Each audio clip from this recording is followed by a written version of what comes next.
Hello dear, आज नया question probability का कुछ क्वेश्चन है, उसको देखते हैं। जरा देखिएगा। प्रोबेबिलिटी ऑफ ए का वैल्यू 2/7 है, प्रोबेबिलिटी ऑफ बी का वैल्यू 6/7 है, probability of A intersection b 4/7 है। तो यहाँ पूछा जा रहा है प्रोबेबिलिटी ऑफ ए जब बी विल बी हैपन। इसको पढ़ते क्या है? प्रोबेबिलिटी ऑफ ए जब बी हो चुका हुआ है। समझे कि नहीं? अगर इसी चीज को दूसरे तरीके से पूछा जाएगा तो क्या लिखेगा? प्रोबेबिलिटी ऑफ बी जब ए हो चुका हुआ है। ए हो चुका हुआ है, प्रोबेबिलिटी ऑफ बी जब ए हो चुका हुआ है। यहाँ प्रोबेबिलिटी ऑफ ए जब बी हो चुका हुआ है। इसमें देखिएगा, इसका फॉर्मूला होता है probability of a by b. Probability of a by b लिखा हुआ है, तो प्रोबेबिलिटी ऑफ ए जब बी हो चुका हुआ है तो इसका फॉर्मूला होता है probability of A intersection B.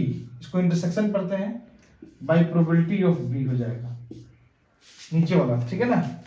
अगर इसमें पूछा जाएगा, ये बड़ा अच्छा पूछा जाए, प्रोबेबिलिटी ऑफ बी जब ए हो चुका हुआ है, ए विल बी हैपन, तो क्या जाएगा? Probability of B intersection A by probability of ए।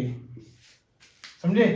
एक चीज का ध्यान रखिएगा कि क्या probability of A intersection B या probability of B intersection A, probability of B intersection A दोनों सेम ही होता है।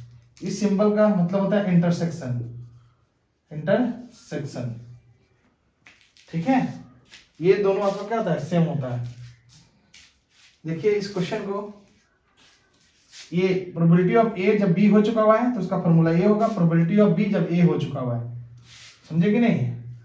कोई अंतर नहीं है। जब आपसे पूछा जा रहा है प्रोबेबिलिटी ऑफ ए जब बी हो चुका हुआ है तो ये वाला फॉर्मूला देखिए, पुट कीजिए, ए बाई बी, इसका वैल्यू कितना है? Probability of A intersection b 4/7 है, तो 4/7 divided by probability of b कितना है?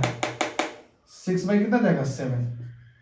तो ये डिवाइड है तो 4/7 मल्टीप्लाई में चला जाएगा, कट जाएगा तो 7/6, 7 से 7 कट गया, 4/6, 2 और 3, 2 से काटेंगे, 2 से भाग देंगे तो 2 2 जा 4 होता है और 2 3 जा 6 होता है, तो 2 बाई कितना जाएगा? 3। ऑप्शन क्या दिख रहा है? ये होगा। अब हम लोग नेक्स्ट क्वेश्चन देखते हैं। Probability of a 2/7, probability of b 4/7, probability of A union b, इसको यूनियन पढ़ते हैं, ऊपर वाला कैसे लिखा होता है 5/7, probability of A intersection b पूछा जा रहा है। तो देखिएगा, सबसे पहले एक फॉर्मूला होता है probability of A union B का। Probability of A union B का फॉर्मूला होता है क्या? Probability of A plus probability of B minus probability of A intersection B, ठीक है ना। अब इसमें देखिए तो प्रोबेबिलिटी ऑफ यही निकालना है ना, ये वाला निकालना है ना, क्योंकि इसका वैल्यू आपको पता है कितना है? 5/7। प्रोबेबिलिटी ऑफ ए 2/7 प्लस कितना जाएगा? 4/7 minus probability of A intersection b. ये इसको उठा के साइड लाइए, ये आपका माइनस से साइड आ जाएगा तो प्लस हो जाएगा। ए इंटरसेक्शन कितना जाएगा? बी, 2/7 प्लस कितना जाएगा? 4/7 माइनस 5/7, है ना। Probability of A intersection b, brother यहाँ पे देख लो, एलसीएम निकाल लोगे कितना जाएगा? 7।